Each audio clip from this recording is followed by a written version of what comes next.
Est-ce que le Big Bang et la création en 7 jours, c'est incompatible? Parlons-en. D'abord, c'est quoi le Big Bang?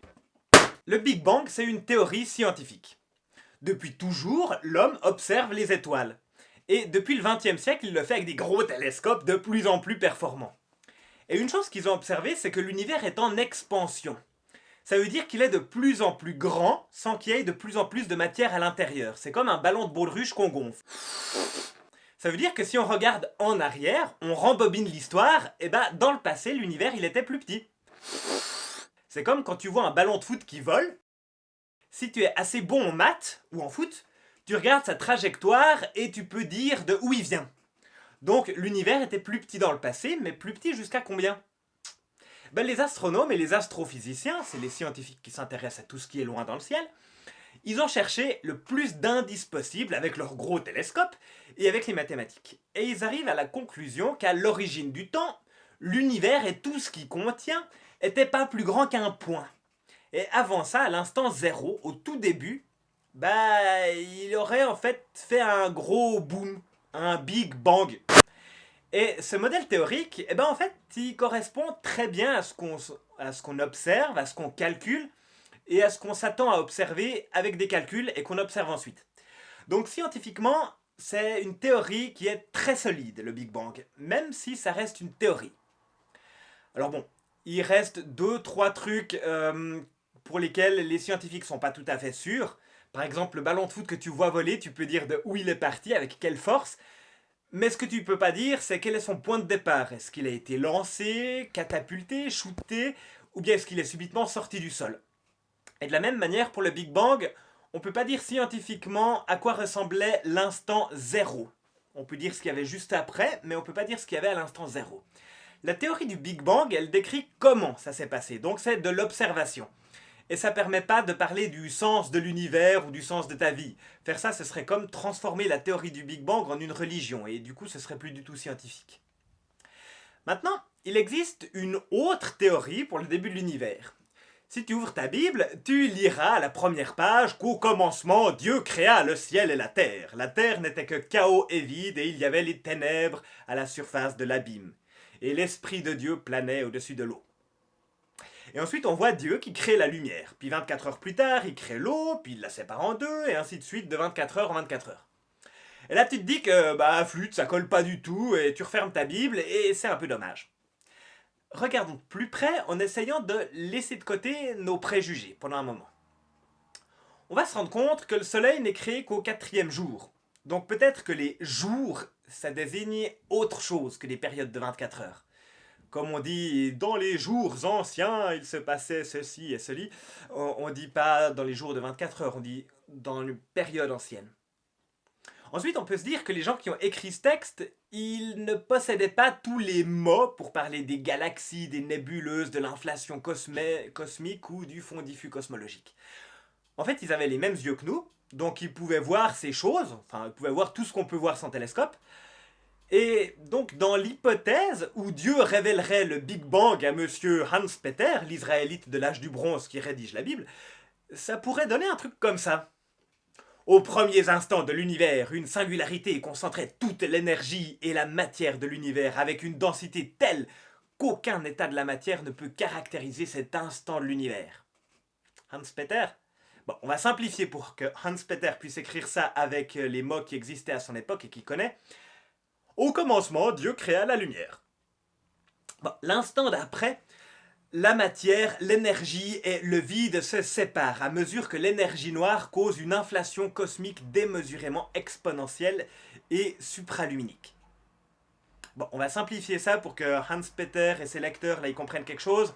Le 2e jour, Dieu sépara les eaux d'en haut et celles d'en bas. Que nous disent les astronomes sur la suite de l'histoire de l'univers? À cause d'infimes fluctuations dans la singularité initiale, matière et énergie ne sont pas réparties uniformément dans l'univers primitif. Si bien que par effondrement gravitationnel, la matière s'amasse à différents endroits, créant les premières étoiles qui ont synthétisé les éléments lourds par fusion et permettant l'apparition de nouveaux systèmes stellaires. Et au passage, signalons encore l'existence de composés organiques dans l'univers qui pourrait permettre à la vie d'émerger dans les endroits où la matière s'est assez accumulée pour fournir un sol. Alors Hans Peter, de l'âge du bronze, il a rien compris et de toute façon ces mots ils n'existent pas dans sa langue. Comment on va expliquer ça? Alors expliquons-lui que Dieu a créé les mers, hein. Les mers c'est les endroits où Hans Peter peut pas aller, et il a créé les terres émergées, c'est-à-dire les lieux où un humain pourrait poser le pied, en théorie. Et comme le temps a passé, on va appeler ça le troisième jour, hein, parce que Hans Peter il connaît pas les minutes, les secondes, les mois, il n'a pas de calendrier. Alors on dit le troisième jour, puis comme ça c'est clair qu'il y a du temps qui a passé. Alors comme le système solaire il est bien plus jeune que l'univers, hein, il a environ 8 milliards d'années de moins, ça fait beaucoup de bougies au moins sur un gâteau, on dira à Hans Peter que le soleil et la lune ont été créés plus tard, au quatrième jour, d'ailleurs comme la plupart des étoiles qu'on voit dans le ciel à l'œil nu. Et du coup, à la suite, on va parler du développement des eucaryotes, du plancton, des végétaux, puis des animaux aquatiques lors du précambrien. Et Hans Peter, pour faire simple, on va lui parler de poissons, hein, parce que le reste il connaît pas trop. Et vu que les dinosaures sont de la même famille que les oiseaux, on va simplifier pour la période du Mésozoïque. Et ce qu'on va suivre, hein, avec l'apparition des animaux terrestres au Cénozoïque. On dira à Hans Peter que lors des jours 5 et 6, il y a eu les poissons, les oiseaux, puis le reste des animaux terrestres. Et on finit avec l'être humain qui est arrivé que tout récemment à sa version 1.0 dans l'histoire du monde. Alors, je ne dis pas que ce récit biblique de la création est un texte scientifique du Big Bang. Non, je ne dis pas ça. Ce que je dis en revanche, c'est que quand on regarde de manière un peu poétique, en croyant que ce texte nous raconte des faits historiques et réels, alors la Bible et le Big Bang ne sont pas nécessairement incompatibles. Bien sûr, si on change de regard et puis qu'on regarde les symboles qui sont déployés dans ce récit de la Bible, on voit par exemple que 7, c'est le nombre de la perfection dans la Bible. Donc 7 jours, ça veut dire au bon moment, au moment parfait, dans un laps de temps parfait.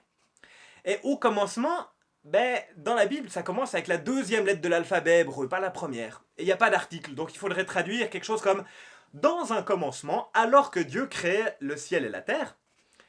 Et en regardant tous les autres symboles et les mots utilisés, on commence à se rendre compte que finalement, la création du monde en 7 jours, le message de ce texte, il est ailleurs. D'autre part, et je crois que c'est bien plus important que mon espèce de fantasme avec Hans Peter, il faut savoir qu'il y a une autre surprise dans la Bible. En fait, dans la Bible, il y a plusieurs récits de création différents. Alors tout au début, il y a ce récit de la création en 7 jours, fait par un personnage qui s'appelle Dieu. Juste après, il y a une autre histoire de création, faite par un personnage qui s'appelle le Seigneur ou l'Éternel ou Yahvé, selon votre version de la Bible. Et vous allez bien voir que c'est pas écrit le Seigneur dans le premier récit et que c'est pas écrit Dieu dans le deuxième récit. Et en fait, on trouve différents récits de la création du monde, par exemple en Proverbe 8, ou dans le livre de Job, au chapitre 38, ou dans le livre des Psaumes, numéro 104, et à plein d'autres endroits. Et tous ces récits de la création, ils sont pas super compatibles entre eux, si on les considère comme des textes scientifiques. À vrai dire, quand on les lit, on se rend bien compte qu'ils ne servent pas à dire comment ça s'est passé scientifiquement, mais ils servent à nous dire que ce monde n'existe pas par hasard, qu'il y a un Dieu qui est derrière tout ça et qui a voulu que ce monde existe, qui a voulu que nous existions, qui a voulu que toi tu existes. Et il a créé ce monde bon, où chaque chose est à sa place dans un système équilibré. Il me semble, ça c'est en gros, en très gros, le message qu'il faut comprendre à travers tous ces récits de la création dans la Bible. Dieu a voulu que tu existes, tout ça a un sens et le monde est bien fait. Donc à mon avis, le Big Bang et la Bible, c'est tout à fait compatible, à condition de ne pas chercher à faire de l'astrophysique avec la Bible et de ne pas chercher à faire de la religion avec le Big Bang. Et vous, la question de l'origine de l'univers, c'est quoi qui est important pour vous là-dedans? Donc tu suggères que Dieu il a fait péter un gros pétard et que ça a donné les êtres humains? C'est ça? Eh ben pourquoi pas? Jackson Pollock c'est un artiste et il peint des tableaux super chers en jetant aléatoirement de la peinture sur des toiles. Et les gens trouvent ça merveilleux. Alors imagine-toi ce que pourrait faire Dieu, l'artiste tout-puissant. Voilà pour la méditation chrétienne du lundi. Si ça vous a plu, vous pouvez vous abonner, partager la vidéo, en parler, elle est faite pour ça. Et aussi dans les commentaires, laissez-moi vos suggestions de vidéos, les thèmes que vous aimeriez bien que je traite, je le ferai volontiers. Et nous on se retrouve dans 2 semaines pour une prochaine vidéo. Alors Dieu aurait dit que la lumière soit, et la lumière fut. Pour le croire, peut-être qu'il nous faut juste prendre un peu de recul. Waouh!